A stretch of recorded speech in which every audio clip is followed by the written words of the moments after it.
You are an educator. You have a choice of virtual worlds. You can go where you choose. What makes SpotOn3D.com different? Our easy press tools make presentation native. Easy inventory go from grid to grid. Universal registration. Universal avatars. EduMerge and micro-community. Community Conference Center, 100 people on a cloud, free forever accounts with 5 avatars, premium membership with full production level skills, protection. SpotOn3D.com. Different.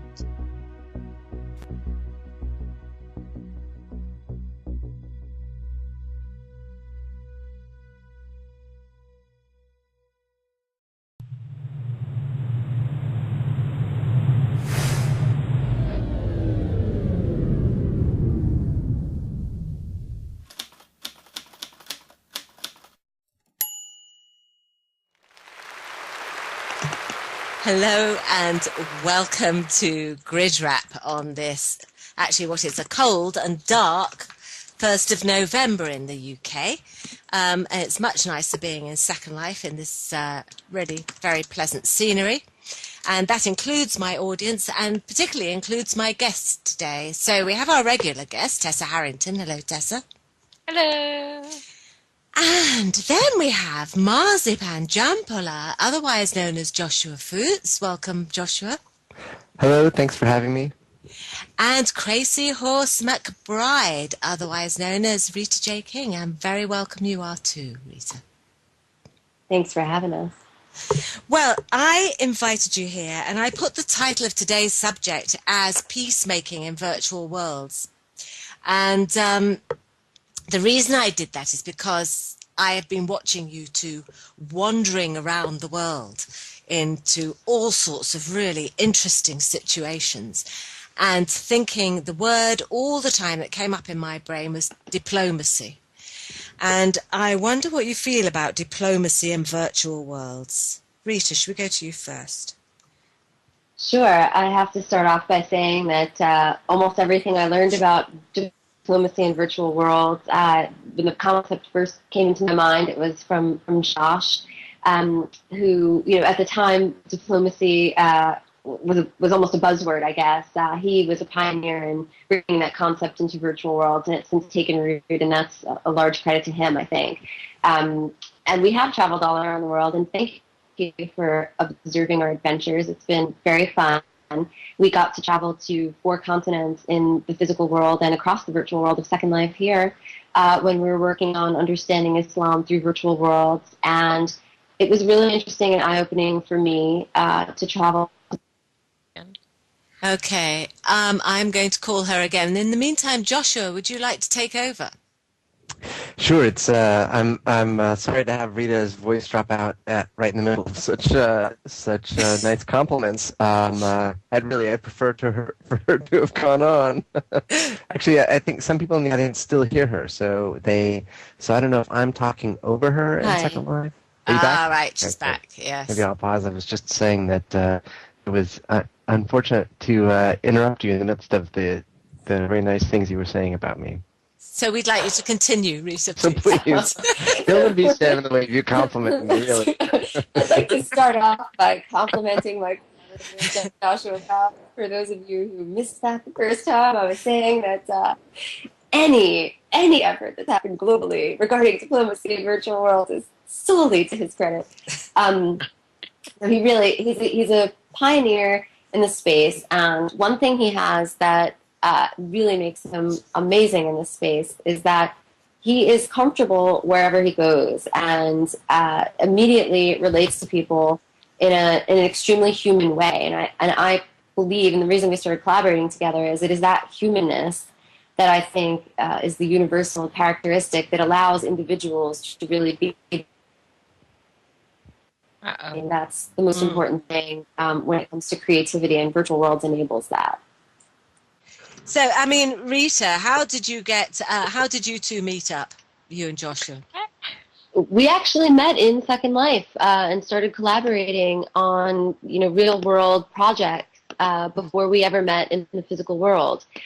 So we knew right away when we met. A few people had mentioned to him that I was working from a different angle on the same issues as he was, and vice versa. And so I had the name Schnulson Nilsson on a Post-it note next to my computer for several months before we actually met in Second Life. And at the time, I was working on a project with IBM documenting IBM's virtual universe community in dozens of different virtual platforms. And Josh was directing a foreign policy think tank. And so we just sort of joined forces. And since then, we've been working around the world on diplomacy, but really we've been also approaching it from the angle of the future of work and the future of education. Okay, let me come to Joshua. I mean, you are described on your website, Joshua, as a cultural relations futurist, amongst other things. I'm very, very interested in cultural relations and the possibility of virtual worlds for diplomacy beyond everything, because I just feel that it's a safe place to be able to explore these issues. But I mean, why do you describe yourself as a cultural relations futurist? Well, it's a title that I only recently adopted, and part of the reason I adopted it is because as I was reflecting on the last 20 years that I've been working in the field of cultural relations, there were sort of two themes that were a constant. One was I was interested in cultural relations, and the other was that I was interested in using innovative forms of technology for cultural relations. Mm-hmm. And I found, and I say this I hope that it doesn't come across with any pride or hubris, but I found that generally any idea that I was involved in was 2 to 5 years away from mainstream adoption. And as I looked back at the different projects I'd been involved in 1992, I was involved in I was working for the Voice of America, which is the U.S. government's complement, although nowhere near as informative and I think creative as the BBC World Service, but it's the U.S. version of the BBC World Service. We came up with an idea of putting television cameras inside radio booths. Well, this was unheard of in 1992. It was considered to be completely counter to the whole culture of radio, and yet we knew that people around the world who had access to satellite television, who were hungry for information, were more likely to use their satellite signals, or as likely to use their satellite signals as they were to try to access radio on shortwave. 3 years later, 5 years later, in the U.S., you had many major radio personalities putting television cameras into their studios. In the U.S., some noteworthy names are Rush Limbaugh and Howard Stern, for example. But that's now de rigueur for their work. And so as I looked at those elements, I said, I guess I'm a futurist. I guess I'm someone who works at sort of predicting interesting ways or exploring interesting ways that technology can be used before the mainstream industry adopts it. And in 2003 was the first time I began to see virtual worlds as having a potential value for cultural relations. And here we are 7 or 8 years later now, where it's now been adopted by numerous different cultural relations entities. The British Council, which is in the city in which you live, in the physical world, which are one of the I think the world's premier cultural relations outfit compared to any other country's cultural relations efforts, has an island in Second Life. Regularly does English teaching in Second Life. The U.S. has been somewhat more tentative, but has a number of projects that they've been doing in Second Life, and there are a number of other countries around the world that have been doing this as well. So that's kind of how I came to calling myself a cultural relations futurist. Okay.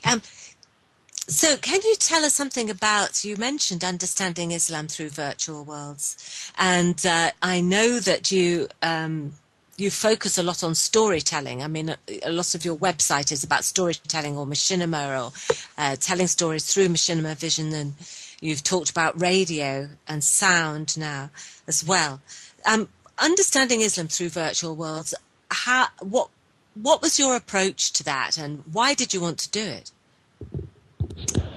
Well, this was truly a collaborative effort, and it was the first project, really the first exclusive project that Rita and I collaborated on. And I think that part of the vision was that we both knew that virtual worlds, unlike anything else that we'd seen up to that date, were providing one of the most nuanced and complex ways for humans to connect, where, as Rita likes to say, there is no possibility of physical violence.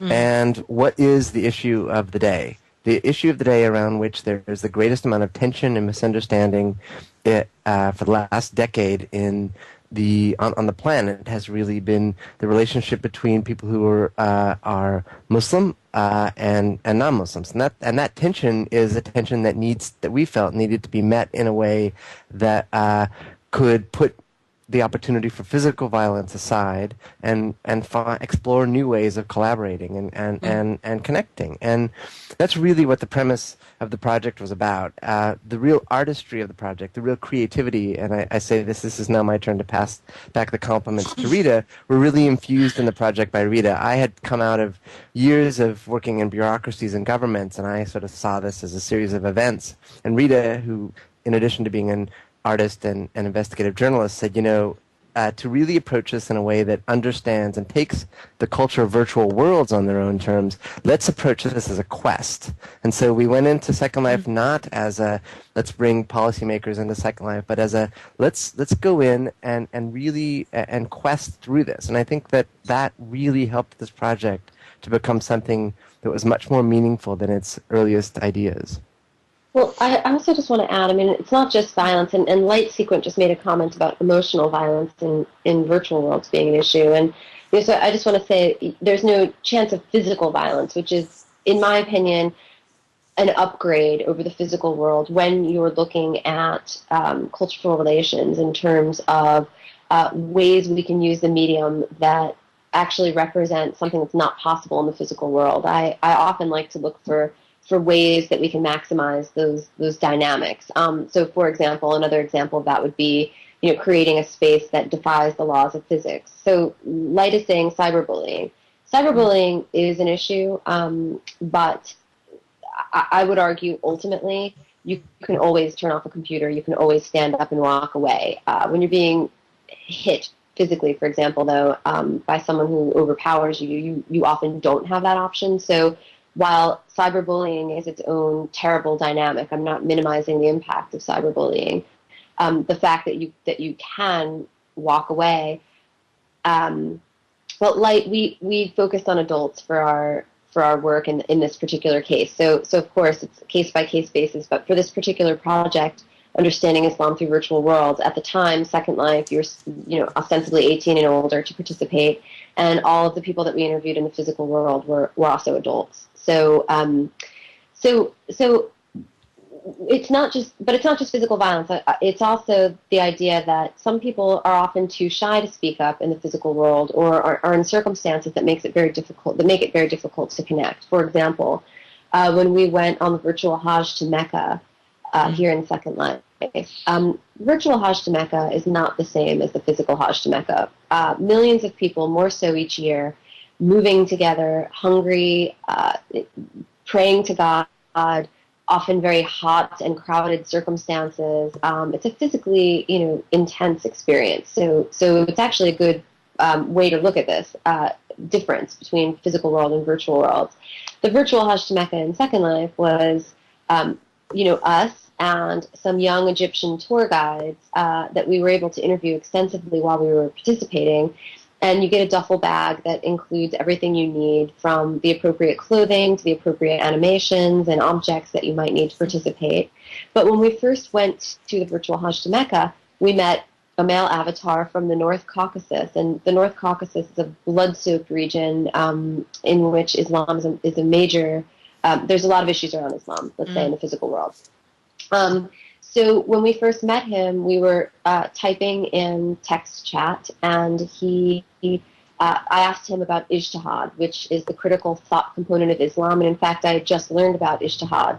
Ijtihad is supposed to be the 50-50 balance to jihad. So jihad is the outward war that we, not that we fight, but that Muslims fight against, everyone who's non-Muslim to varying